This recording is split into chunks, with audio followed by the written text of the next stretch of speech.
নমস্কার বন্ধুরা, আপনারা সবাই কেমন আছেন? আজকে আমার বাগানের হাইড্রেঞ্জিয়া ফুলের ভিডিও দিচ্ছি। দেখুন, এই হাইড্রেঞ্জিয়া ফুল সাধারণত ঠান্ডার দেশে হয়। আমাদের এই ওয়েদারে হাইড্রেঞ্জিয়া ফুল হওয়াটা মানে গাছকে রাখাটাই হচ্ছে আশ্চর্য ব্যাপার। আমি সেই জন্যে ছাদে রোদ্রে রাখি না, আমি এই ঘরে ব্যালকানিতেই রাখি। কারণ ব্যালকানির যে সকালবেলার যে হালকা রৌদ্রটা আসে সেটাতেই যথেষ্ট। আর এই গাছের জল লাগে একটু, যদি জল না আপনি দেন তাহলে ফুলগুলোও ঝিমিয়ে যাবে আর পাতাগুলোও ঝিমিয়ে যাবে, তাহলেই বুঝতে পারবেন এই গাছের জল কম হচ্ছে। এই গাছ যখন আমি বসিয়েছিলাম, প্রতিস্থাপন করেছিলাম, তখন আমি গাছের মাটিতে দিয়েছিলাম প্রতিস্থাপন করার সময়। আমি সব গাছে সাধারণত খাবার এক গাদা দিই না, মানে প্রতিস্থাপনের সময়। পরে আমি ধীরে ধীরে খাবার দিই, কারণ প্রতিস্থাপনের সময় যদি এক গাদা খাবার দিয়ে দিই, কারণ ও গাছটাকে তো আমাদের পরিবেশের জল হাওয়া বাতাস সবার সাথে স্যুট না করিয়ে আগে থেকেই খাবার দিয়ে দিলে গাছ আমাদের মরে যায়। গাছকে সাধারণত আমি আমার গাছগুলো আনিয়েছিলাম ওই 4 ইঞ্চির পটে, আমি আনার পরে 6 ইঞ্চিতে বসিয়ে রেখেছিলাম কদিন, তারপরে 8 ইঞ্চির পটে দিয়ে রেখেছি। এবারে এই গাছগুলোর মাটিতে আমি দিয়েছিলাম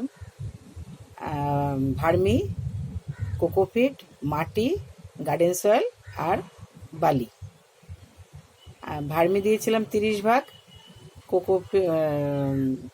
কোকোপিট দিয়েছিলাম 30 ভাগ, আর 30 ভাগ দিয়েছিলাম গার্ডেন সয়েল, আর 10 ভাগ দিয়েছিলাম বালি।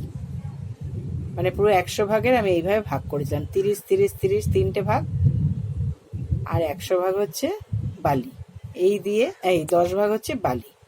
এই দিয়ে মোট আমি গাছটাকে প্রতিস্থাপন করেছিলাম 4টে জিনিস দিয়ে। তখন আমি কোনো খাবার দিইনি। তারপরে আমি 15 দিন বাদে সর্ষের খোল আর হাড় গুঁড়ো দুটোকে 1 চামচ 1 চামচ করে নিয়ে আমি সেটা গাছে দিয়েছি। 15 দিন বাদ ওই সর্ষের খোল আর হাড় গুঁড়ো এই দুটোকেই আমি গাছের গোড়ায় দিই 15 দিন বাদে 1 চামচ 1 চামচ দুটো মিশিয়ে। আর এতে আমি এটা যেহেতু ঠান্ডার দেশের জায়গার, বৃষ্টির জল আমি দিই, বাইরে থেকে জল জমিয়ে আমি এনে বৃষ্টির জল দিই। কিন্তু এমনি যদি বৃষ্টির জল ডাইরেক্ট ছাদে রেখে দিই তাহলে গাছ, আমাদের এইখানকার ইয়েতে গাছের হয়তো ক্ষতি হতে পারে। আমি অবশ্য ডাইরেক্ট বৃষ্টির জল আমি রাখিনি কখনো।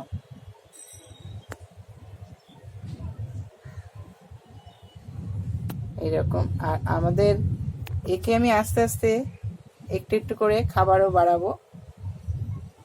ফুল দেখুন, আমার গাছে ফুল ভরে ফুল হয়। এটা এখনো পুরো ফোটেনি, তাই একটু হালকা হালকা হলদে সবজি রং মেশানো আছে গোলাপির সাথে। এইটা পুরোটা ফুটেছে, ওই জন্য এটা গোলাপিটা পরিষ্কার আস্তে আস্তে বেরোচ্ছে।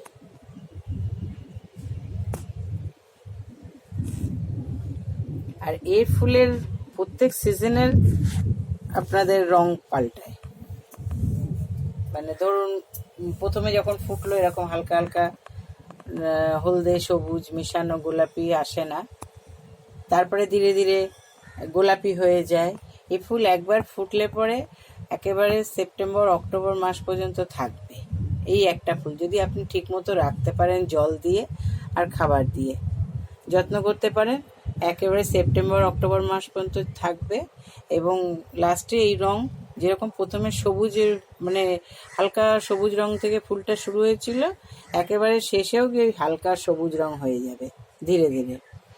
এবং মানে ফুল শুকাবে না তখন, মানে পুরো আর্টিফিশিয়াল ফুলের মতন মনে হবে দেখতে।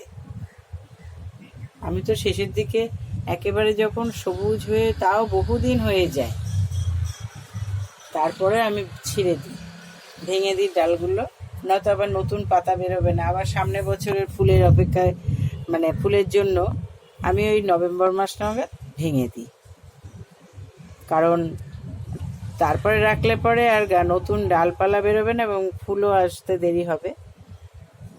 সেই জন্যে আমি নভেম্বর মাস নাগাদ ভেঙে দিই আর ডালপালা এই ফুল, এবং মাথাগুলো সব পিঞ্চিং করে দিই, নতুন করে রিপোর্ট করে দিই, আবার নতুন ফুল আসে।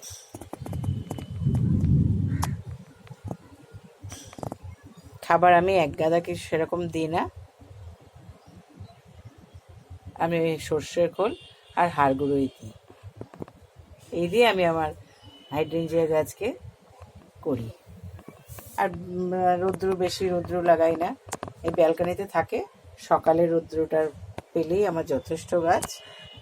আর জলটা একটু খেয়াল করবেন, আপনারাও করতে পারেন, দেখতে খুব ভালো লাগে। কারণ এই ফুলটা একবার ফুটলে পরে মোটামুটি 6 মাস 7 মাস ফুলটা এক রকমভাবে থাকে, শুধু রঙটা পরিবর্তন হতে থাকে।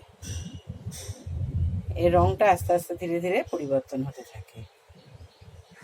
এর সাধারণত সাদা হয়, নীল হয়, গোলাপি হয়, হলুদ হয়, অনেকগুলো হাইড্রেঞ্জিয়ার অনেক কালার রং আছে।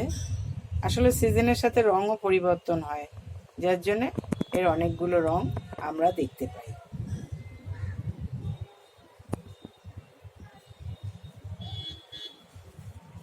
দেখতেও খুব ভালো লাগে।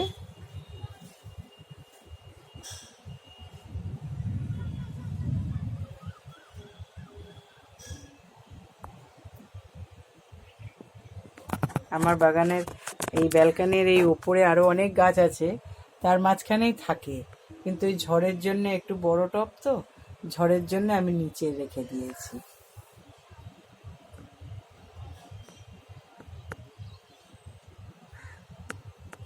আপনারা করুন, ভালো লাগবে দেখতে। আপনারা সবাই ভালো থাকবেন, সুস্থ থাকবেন। আমার এই চ্যানেলটাকে সাবস্ক্রাইব করবেন এবং লাইক কমেন্ট শেয়ার করবেন। আপনাদের মতামত জানাবেন। আপনাদের যদি আরও কিছু জানার থাকে আমাকে জিজ্ঞেস করবেন আমার এই ইয়েতে কমেন্টস করে, আমি উত্তর দেওয়ার চেষ্টা করব।